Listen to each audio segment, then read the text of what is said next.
Hello, everyone. Hi, Matteo. Hello, hi Enrico. Ciao. How are you? I'm good, I'm good. Happy to be here. Thank you very much for having me today.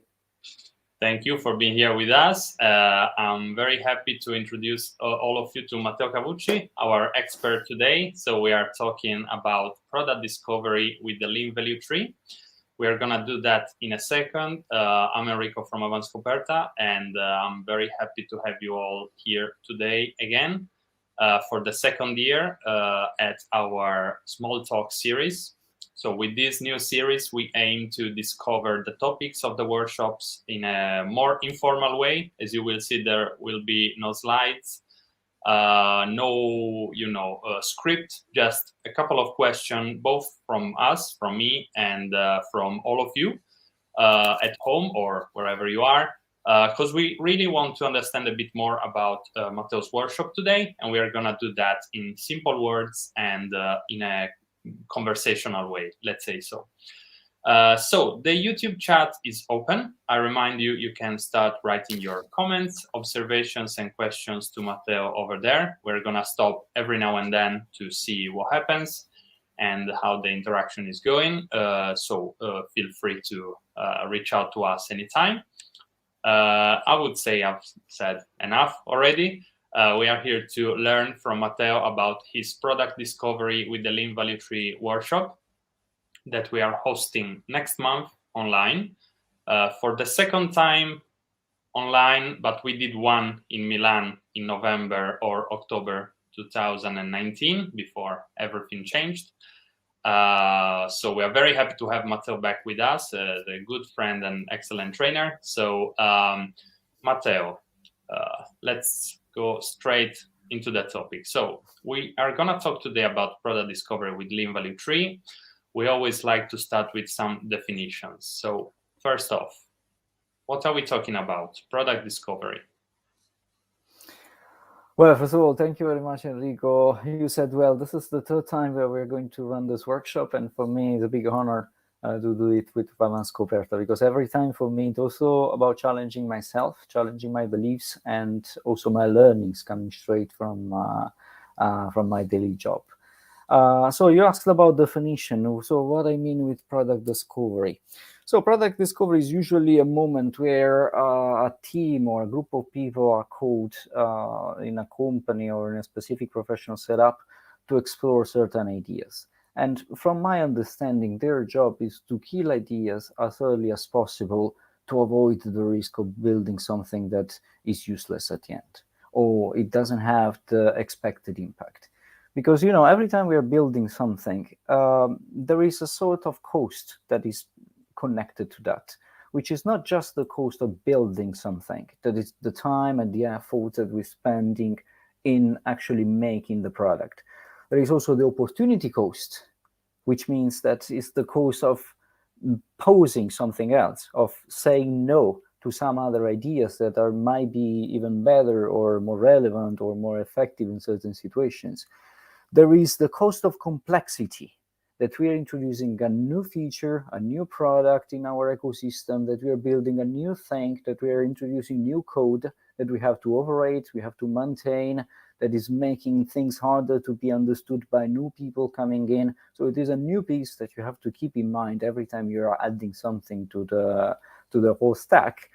And the last aspect is also the fact that if we're building something and this doesn't match the original idea of success that we pictured in everybody's mind, this is going to be detrimental for people morale. So the team spirit is going to be impacted to that.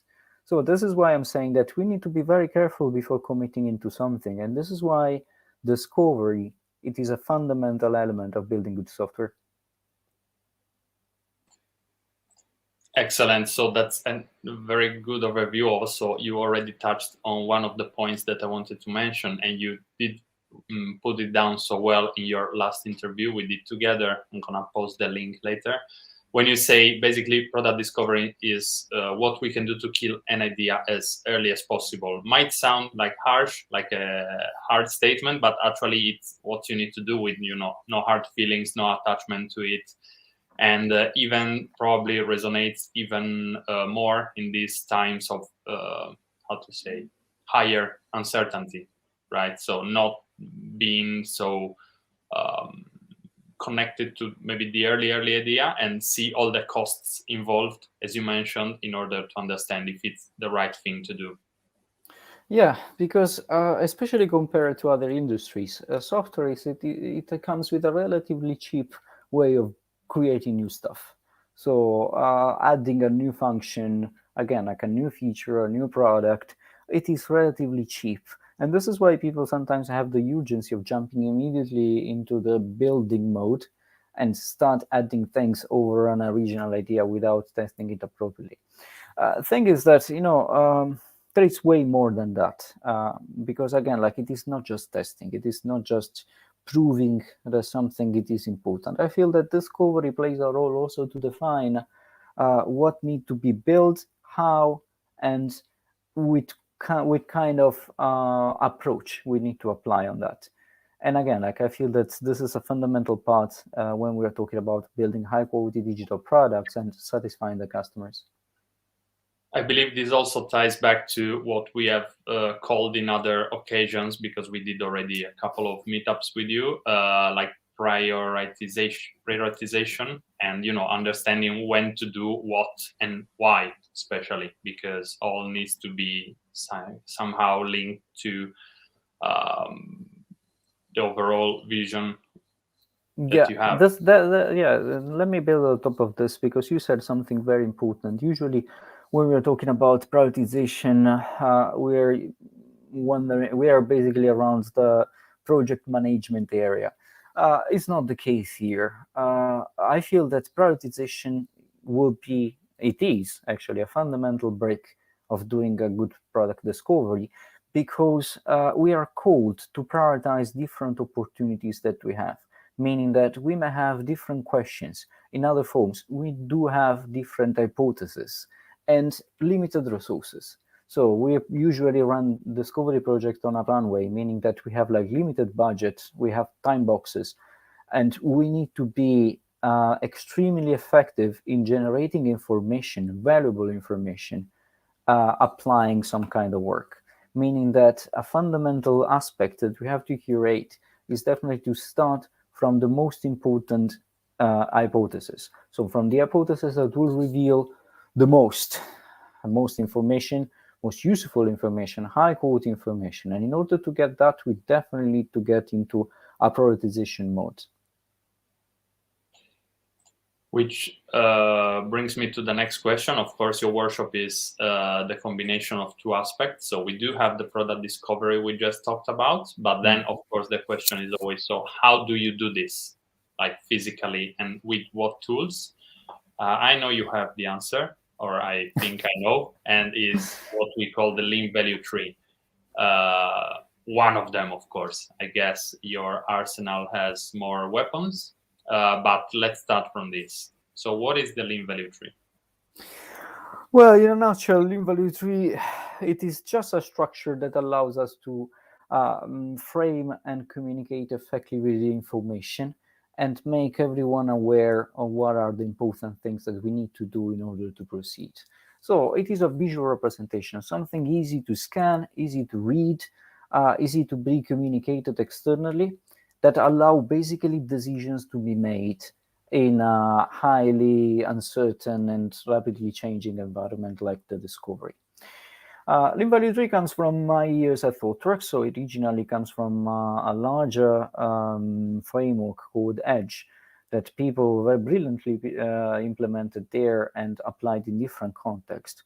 I would say mine is a bit of an heretical take, saying that I started there and I started playing myself, like especially in the product region, when there are product decisions to be made more than organizational wide or other things, or something very specific.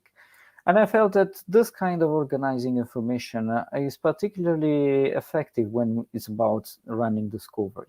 Because again, like, we can be confronted with a high volume of uncertainty. We may have lots of possibilities, and somehow, and this is also a very important thing, we need to operationalize this kind of working. Because, I do have the feeling that most of the companies right now knows what discovery is. So each company, they have their own take on how to do discovery. So I'm sure that most of our audience knows already things like I don't know, design sprints, for example, or Lean UX techniques. So this is nothing new. My idea here is that it is relatively easy to do one discovery initiatives, to launch a discovery, to have a team exploring certain things. What is hard is to make this process repeatable, to make the whole company operating around a certain pace, that every time there is a new feature that needs to be explored, there is already a sort of general framework that people can adopt and start from there. A sort of way of making success something that will come from a specific structure. And again, like when I define success here, it is not about being on budget and on time, but it is more about generating the right level of information that we need in order to make a decision over if we should do it and if we should do it now. Yeah, it does resonate a lot, especially when you say make it repeatable, because sometimes you say, yeah, it was a good intuition, the market time was right, and this and that, but how to actually make it repeatable is the challenge. So talking about this, one other question we always ask is, of course, you might have an idea of how to make this happen or some success story, like when did all of this become successful and systematic somehow? Well, I should say that the best success story is going to be the next one, right? So the next project, the next clients, the next situation where I will apply those concepts in practice will be the best way to do that, because it comes out of many experiences that I had so far trying to tinkering around those ideas. However, there are some stuff that are still in my mind where I've seen those things happening in a very good way.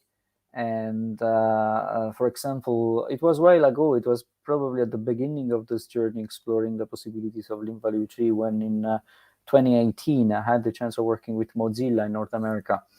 And it was very interesting for me to prove myself and also to prove the approach with them based on the Lean Value Tree, and coordinating different teams working on the same product, also across different time zones and different cultures too, and have them getting their way through a big discovery project.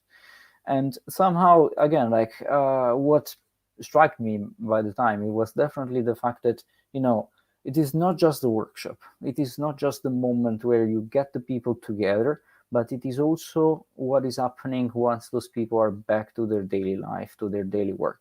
Again, like what I'm fighting for is to break the boundaries that are separating the moment where we're doing discovery and when we're doing delivery or other things or the business as usual. I do feel that discovery is an integrating part of how teams should build software, should build digital products. And I feel that, again, like in a certain way, should be their daily work and should be integrated in the way they're working. This was exactly what happened at Mozilla.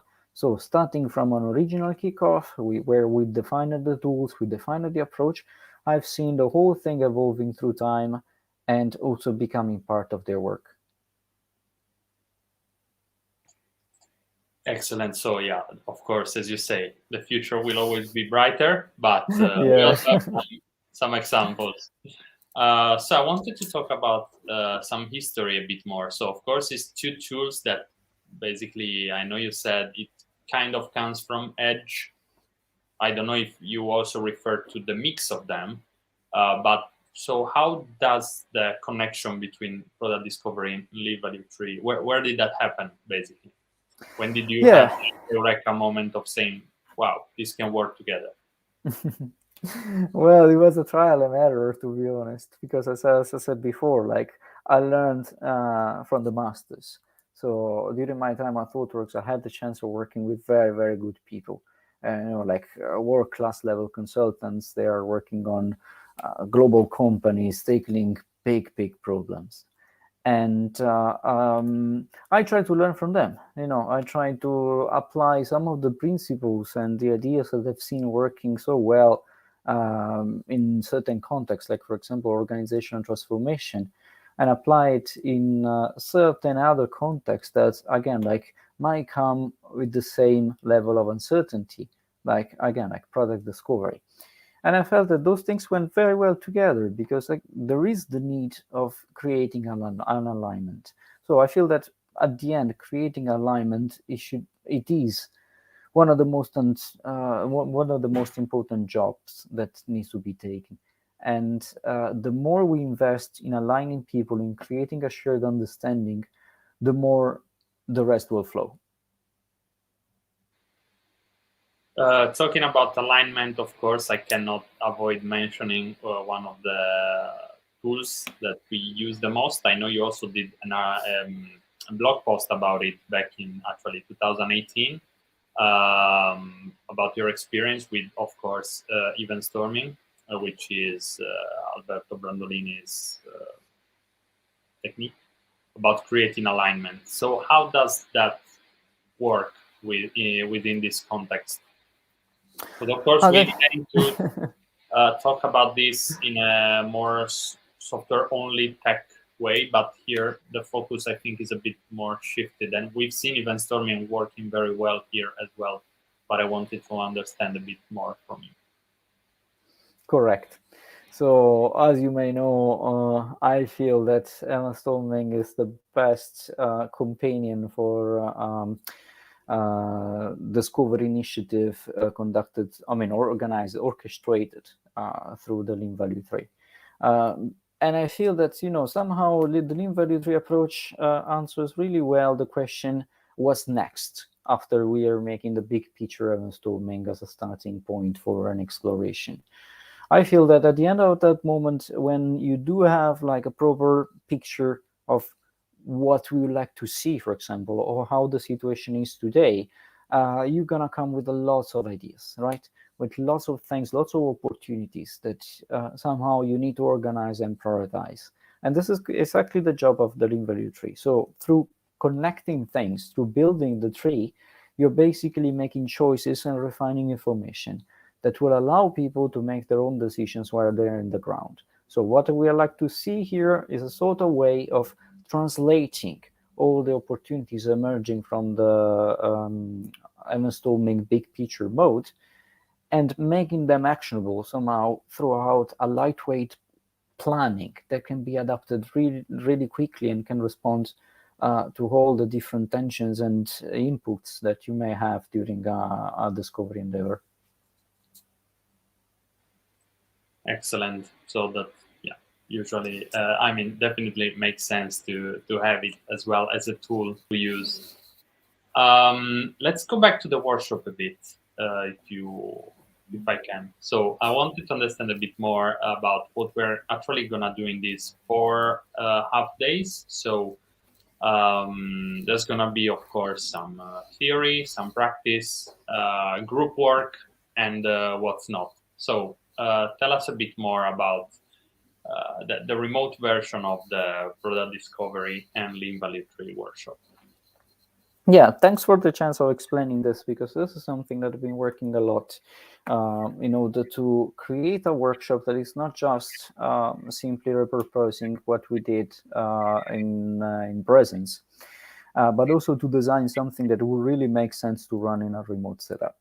So this workshop is not simply what we've been doing in different situations where I had the chance of teaching those ideas to a crowd in person, but somehow it is designed around dynamics that you might find on a remote environment. This is also why I'm putting specific attention on the topic of alignment, because I feel that, most of us are experiencing, if not all, are experiencing the situation where we are working remotely. So working on our own, on our computer, and dealing with other people. And this makes the whole topic of alignment even more relevant.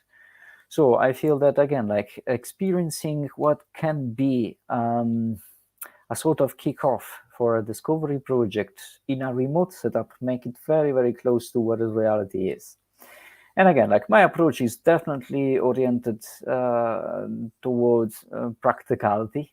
So I feel that, like I definitely call myself a pragmatic person, and I love to see things done more than just talk about it.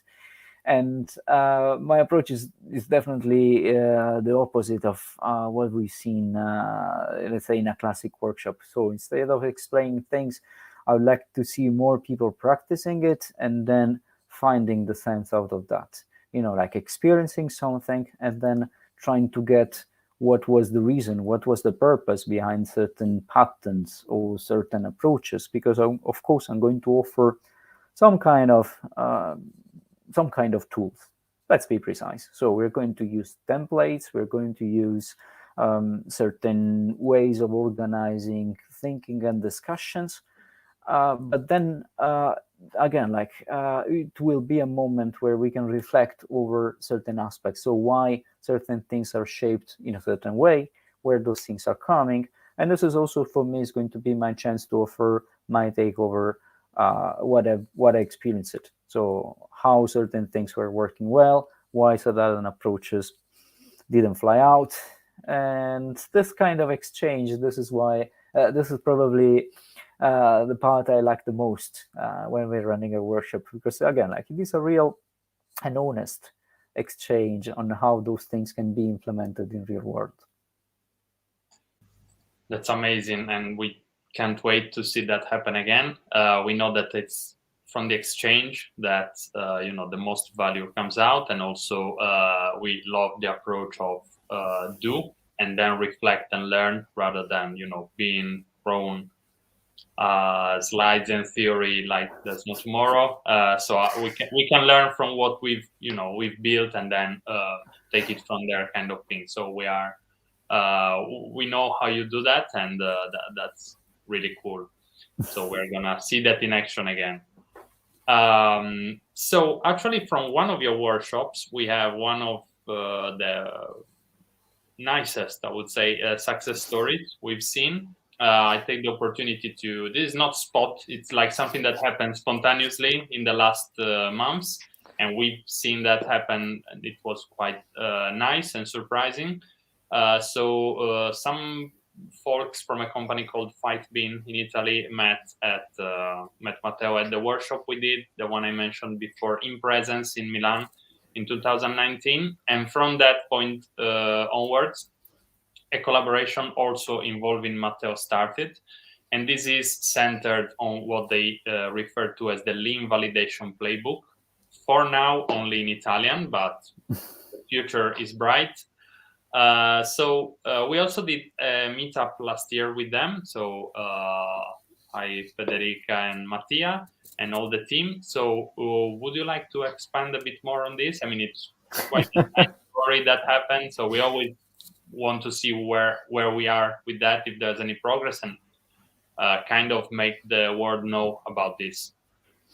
Yeah, I mean, first of all, big kudos to the whole Fight Bean teams that made this project live and created this very complete library of all the different methods that you can apply in order to prove hypothesis. Because this is, let's say, the ideal continuum of the Lean value tree. Because again, like the Lean value tree puts the accent on how to orchestrate the actions, right? So how to make people aware of what are the most important things to discover, and then you have to discover it, orchestrating different experiments and initiatives.